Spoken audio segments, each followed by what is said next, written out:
I want to know, how did that change you growing up in all this? Well, first of all,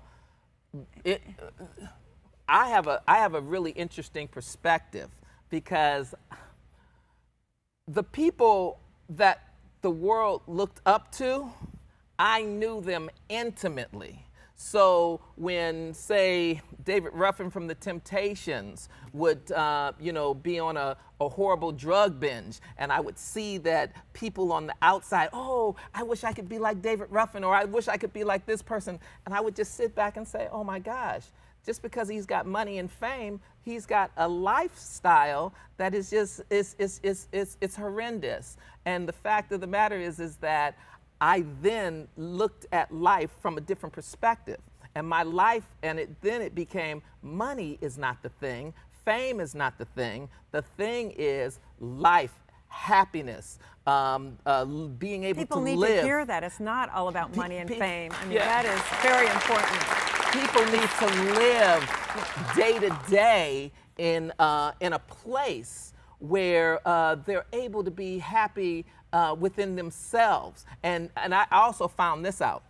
If you're happy when you're broke, and you're a good person when you're broke, you're gonna be a good person and happy when you're rich, and you're gonna be able to do good things for good people. Now, if you're sad, or if you're a drug addict, or if you're crazy, when you're rich, it's gonna be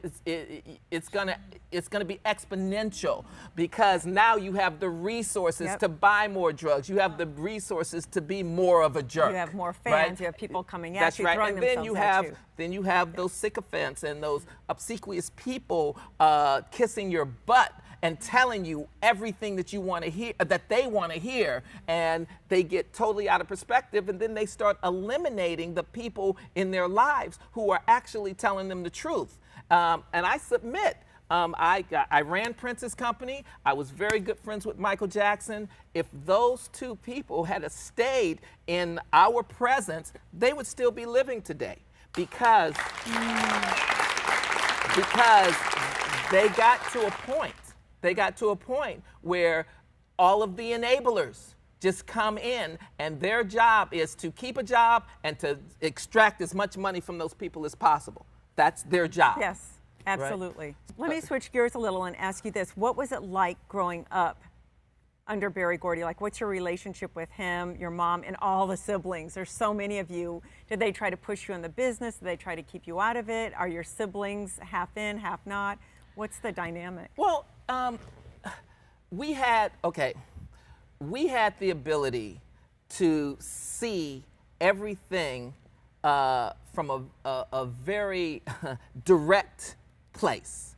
So therefore, we got to see what the work ethic was like. We got to see my father spending hours and hours and days in the studio. We got to see him having to maneuver between Diana Ross and Michael Jackson, and then going into the movies with Billy D. Williams and Richard Pryor and all of the people that he was responsible for, and how he had to deal with it. We got to understand the work ethic. We also had the advantage of having a company that we could go into. I went in and I started in the mailroom, and to go through all of the divisions and see what everybody does, and see how a company is really how a company really has to deal in order to be successful. So yes, we got to see so much more than a normal person gets to see. Right. So, but we also got to see that hard decisions have to be made. And so a lot of times hard decisions were made. And then we got to see, sometimes no matter what you do, no matter how great you are, things just don't work. And you have to be able to push through and fight through all of that. Yes. Right? And the key is not giving up. I mean, the difference between today and how it was back then, if my father believed in something, if he believed in, for instance, Stevie Wonder goes 4 or 5 years without a hit between Fingertips and I Was Made to Love Her.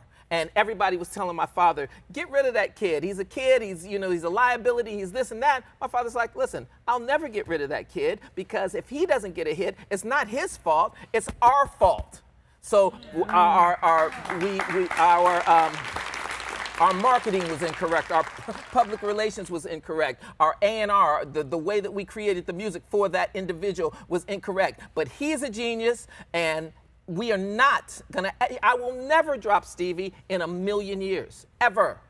Right? And so that same kind of thing happened with Diana. Diana and the Supremes, they went 5 or 6 records without a hit. And everybody was calling them the no-hit Supremes. Get rid of those bums. And he said, no, that girl in the front with the big eyes. Yes. And by the way. They slept together? Did they? Well, wait a minute. I'm not saying that they slept together. I'm just saying that I have a sister. Okay. Okay. Somehow happened. Yeah. I don't know. I don't know how that happened, but it may have been. Come on, Joseph, Jesus. Yes, I mean, it could have happened like that. Absolutely. I don't know how it happened. Absolutely. But anyway, they were close. They were really close. Yes. They were really close. I don't know how my mother liked it. Yeah.